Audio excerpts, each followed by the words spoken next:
ब्राह्मण के कुल में जन्म लेने के बाद गायत्री का स्मरण करें।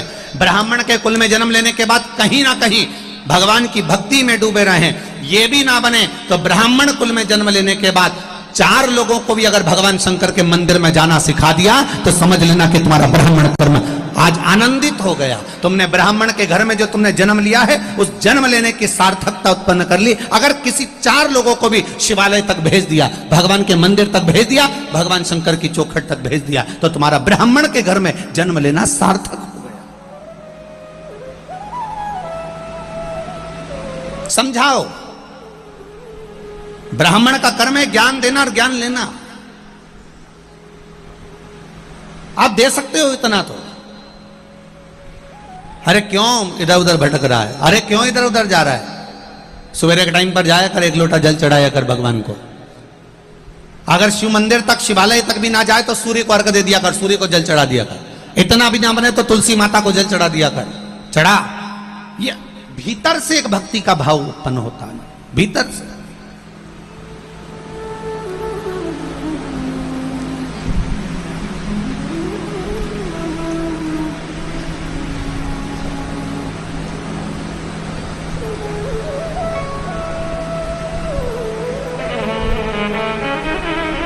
आज जब रात्रि को हम लोग आए और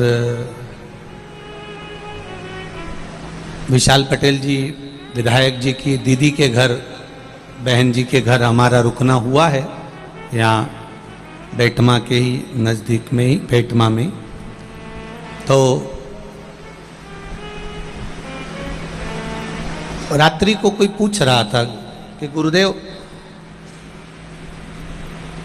सनातन धर्म की निशानी कैसे पहचानी जा सकती है।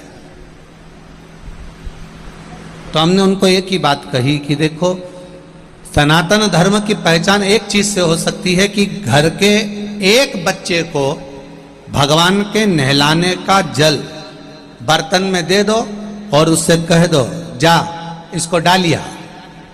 भगवान के नहाने का जो जल होगा, भगवान के स्नान का जो जल होगा, जिसको तारबान में लिया है, तांबे के पात्र में लिया है, थाली में लिया है, किसी बच्चे से कहोगे जा इसको डाल दे बाहर। सनातन धर्म की पहचान होती है कि बच्चा भगवान के स्नान का जल ले जाकर सीधे तुलसी जी के क्यारे में डाल देता है और उसी बच्चे से कपड़े के धोए हुए पानी को बाल्टी में भर कर दे दो या जग में भर कर दे दो और उससे कह दो कि यह कपड़े का पानी है, जा डाल कर जा। वो बच्चा उस पानी को तुलसी जी में नहीं डालेगा, रोड पर या नाली में या गटर में फेंक कर आएगा। इससे हमारी पहचान होती है। छोटे से छोटा बच्चा, बहुत छोटा बच्चा भी इतना जानता है कि ये जल तुलसी जी में डालना है। छोटे से छोटा बच्चा जानता है कि ये जल को मुझे पवित्र जगह पर डालना है क्योंकि भगवान के स्नान का है। और छोटे से छोटा बच्चा जानता है कि ये कपड़े धोने का जल है, इसको मुझे तुलसी के क्यारे में नहीं डालना।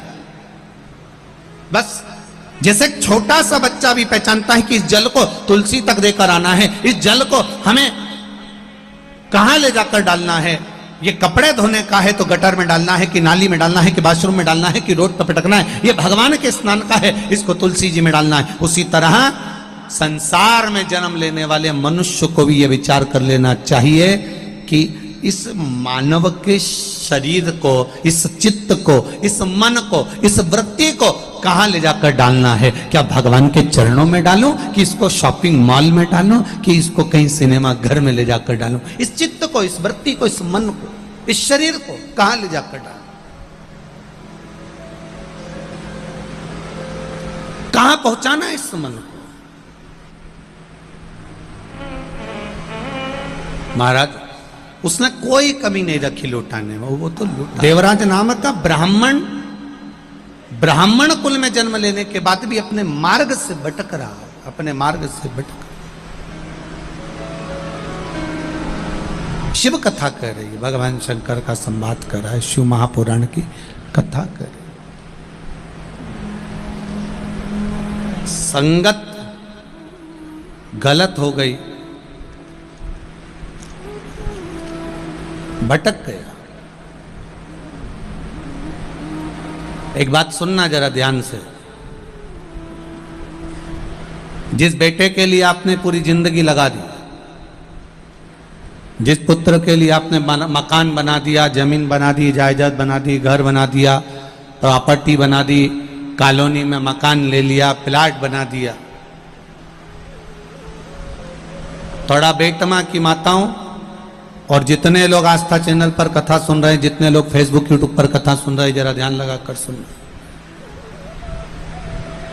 जिस पुत्र के लिए आपने कॉलोनी में मकान लिया, जिस पुत्र के लिए आपने प्लाट लिया, जिस पुत्र के लिए आपने दुकान को 4 चांद लगा दिए, शिव महापुराण की कथा कहती है अगर वही पुत्र